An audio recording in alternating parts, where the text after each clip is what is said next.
Good day mga Reva Pip! We are back here in Japan! Okay, so dito tayo sa may Nishinipori.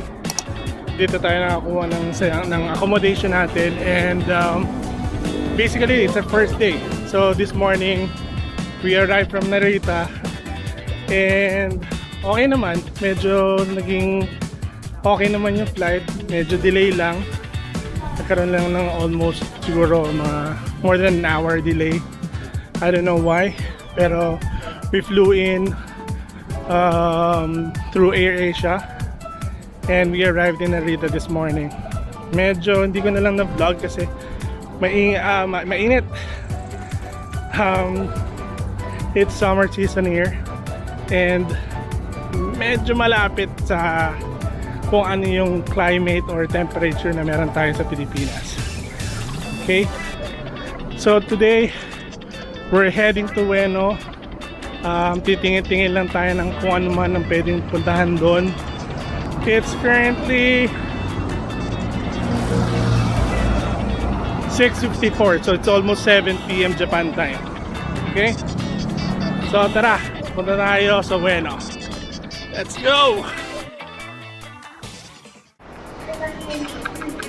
So this is Nishinipori JR Station. Bili tayo ng ticket natin. Okay, so from here 150 yen.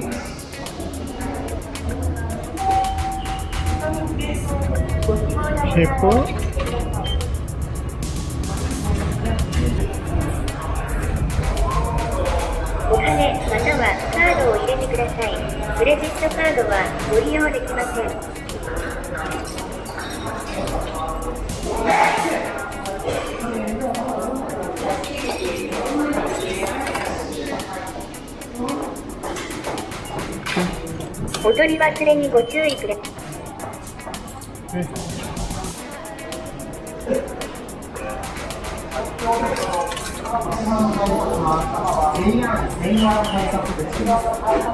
This ticket gate is only for JR passengers.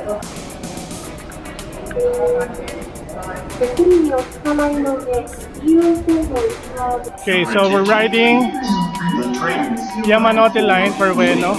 And Tokyo will soon arrive on track number 2.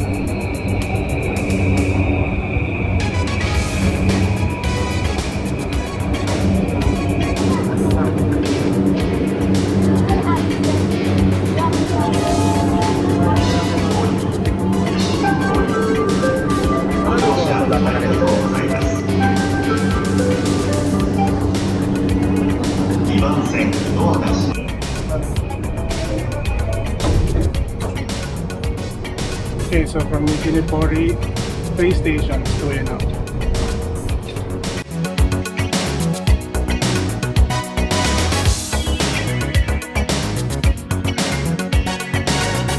Okay, so this is Ueno Station. Ang famous na Ueno Station kasi famous siya in a way na halos lahat ng tourist actually is dumadaan dito. I mean, dumadaan, pumupunta just because of shopping. Tatry natin puntahan yung Ameoko Street, which is kilalang street siya. Sinasabi nila parang Divisoria daw ng Pilipinas, pero yeah, for sure it's gonna be an interesting place to visit. So tara, samahan nyo kami, puntahan natin and see kung may aabutan pa tayo kasi it's 7 o'clock. Most of the shops are nagsasarado ng mga 5 PM, 6 PM, and yun, tingnan natin kung meron pa tayong aabutan. So let's see. Tara! Oops, by the way, meron pala rin itong gacha station. So let's see kung anong meron.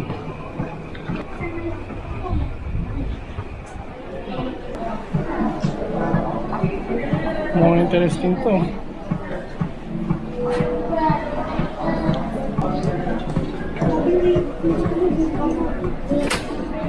Yun, funded. Okay, let's try.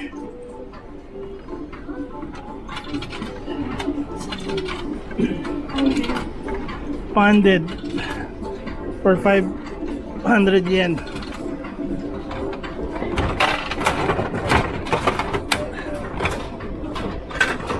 Yes! Sarap lang dito sa gacha, lagi kang panalo eh.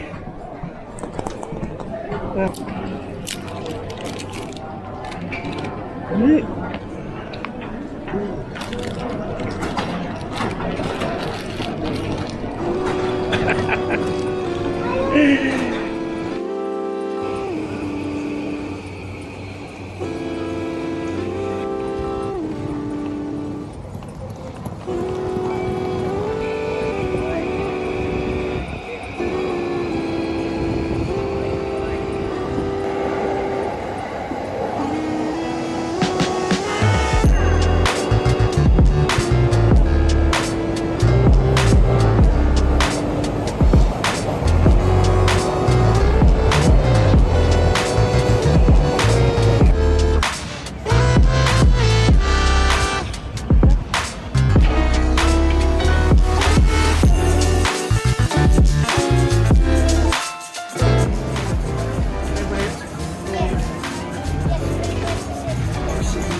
How about you, coffee?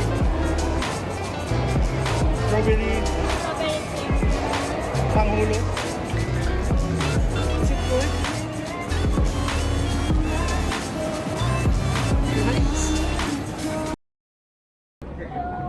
So this is Amiyoko Street.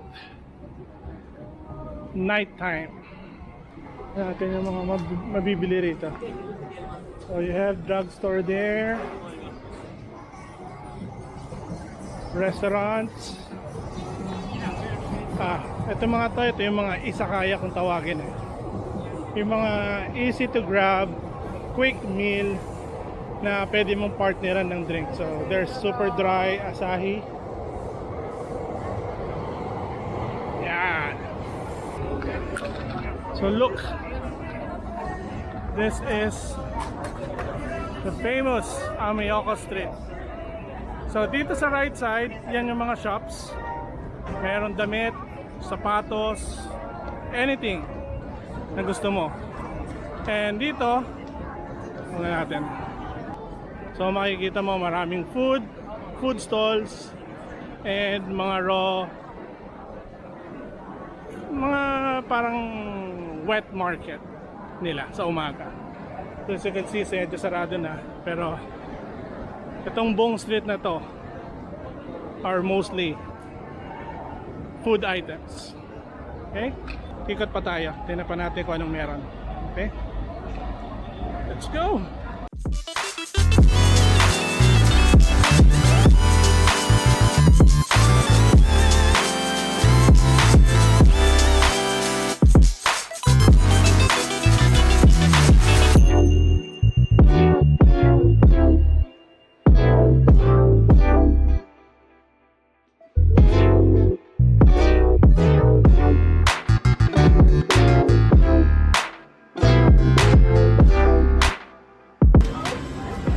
Sneakers.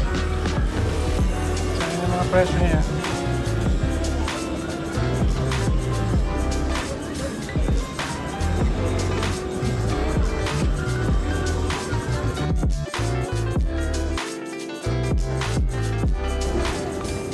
Another shoe store. Check natin.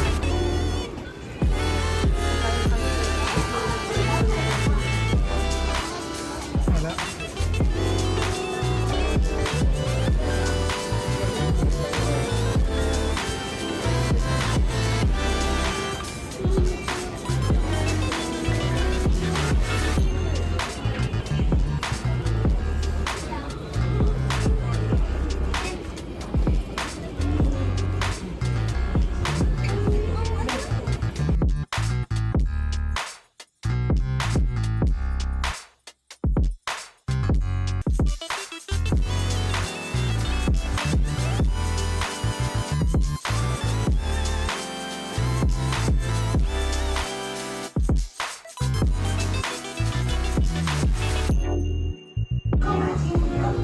Okay guys, nakita namin yung GU.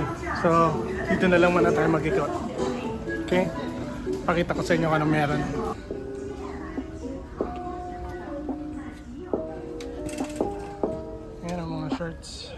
neck shirts.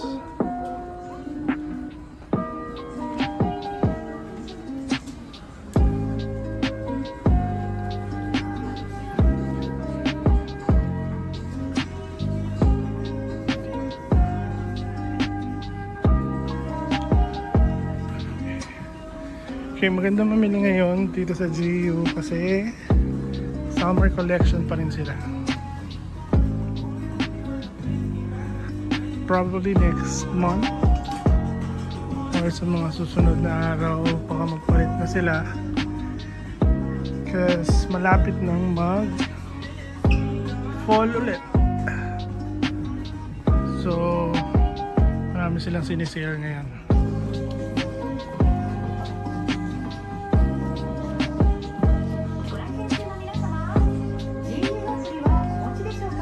Tama ba? 190. Not bad. Yan mga Repa Pips, so we're done. Nakapamili na tayo. Mostly para sa mga kids. Kasi wala akong makitang size eh. But anyway, it's a good experience kasi maganda yung collection nga nila ngayon, puro summer. Say hi. Hi guys! Okay, later. So right at the busy street of Bueno and Okonomachi or in Akimeoko, merong shrine na makikita dito sa within Ameoko Street din to. So this is how preserved yung culture ng Japan na kahit na nasa modern area sila is nare-retain nila yung mga ganitong klase ng lugar nila. O diba? Which is amazing. Nakakatuwa lang kasi kahit na gaano ka modern or gaano ka advanced yung country nila, nare-retain pa rin nila yung mga ganong klase ng traditional or cultural places nila. So good, all good.